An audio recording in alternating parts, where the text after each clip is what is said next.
Can science save us from addiction? The truth about the fentanyl vaccine, brain tech, and what really works.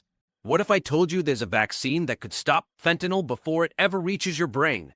What if I told you scientists can now rewire the brain, literally to reduce cravings? And what if I told you that even with all that science, people are still relapsing? This is That Recovery Life, where we get real about addiction, recovery, and what it really takes to get better and stay better. I'm Maya. And I'm Jake. Today we're asking one big, controversial question. Can science save us from addiction? And more importantly, should it? All right, let's start with the promise of science and what everyone's buzzing about the fentanyl vaccine.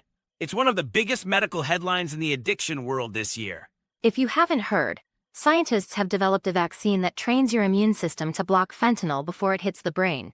Basically, you can still take fentanyl, but you won't feel high. And let's be real, that's a game changer.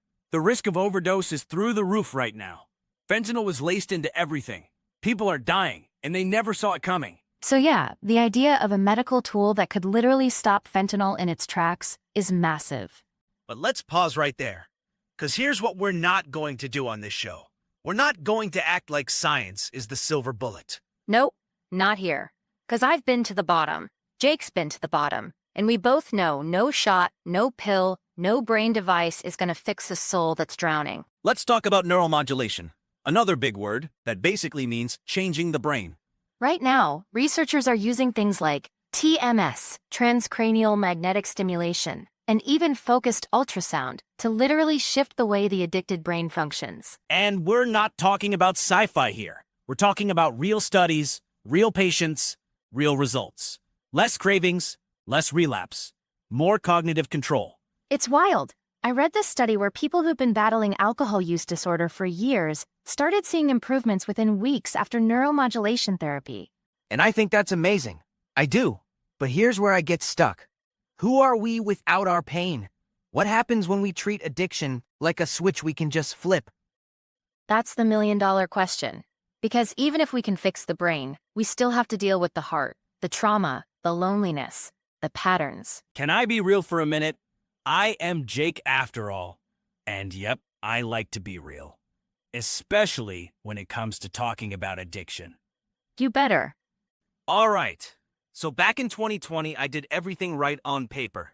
Detox, meds, treatment. I even got into a brain study at a university. They told me I was healing, that my brain was getting better.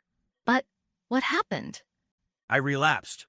Hard. Because you know what they couldn't fix? That emptiness in my chest at 3 a.m. That guilt I carried every time I saw my kid's face. The shame that wrapped around me like a blanket I thought I'd never crawl out of.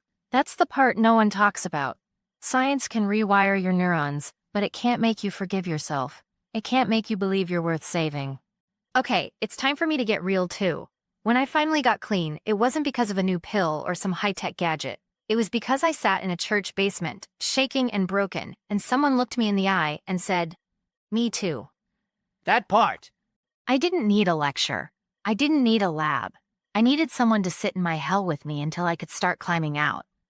That's what community does. That's what the rooms do. That's what That Recovery Life is about. Now, don't get me wrong, I'm not anti-science. I'm pro everything that helps. But recovery is a full-body thing. Mind, body, spirit, connection. So, can science really save us? We've talked about the fentanyl vaccine, neuromodulation, meds, tech, all of it. Let's bring it home. Here's my answer. Science can help us survive, but community helps us live. Yes, science keeps the body alive, but connection keeps the soul alive. If we want to beat addiction long-term, heart and mind, we need both.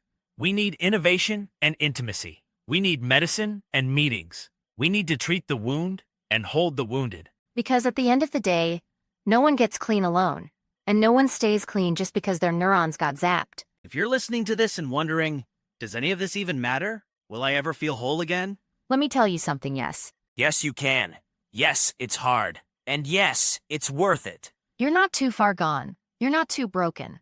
And I don't care what your last relapse looked like. You still have another comeback in you. Science is helping, but it's not the savior. You are.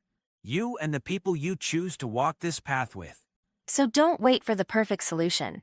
Don't wait for the vaccine, or the right therapy, or the right words. Just start. Right now. Right here. Because recovery doesn't start in the lab.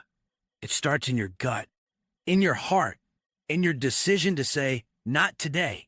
I'm not giving up today. Thanks for being here with us on That Recovery Life. If this helped you, share it, subscribe, let someone else hear what you just heard.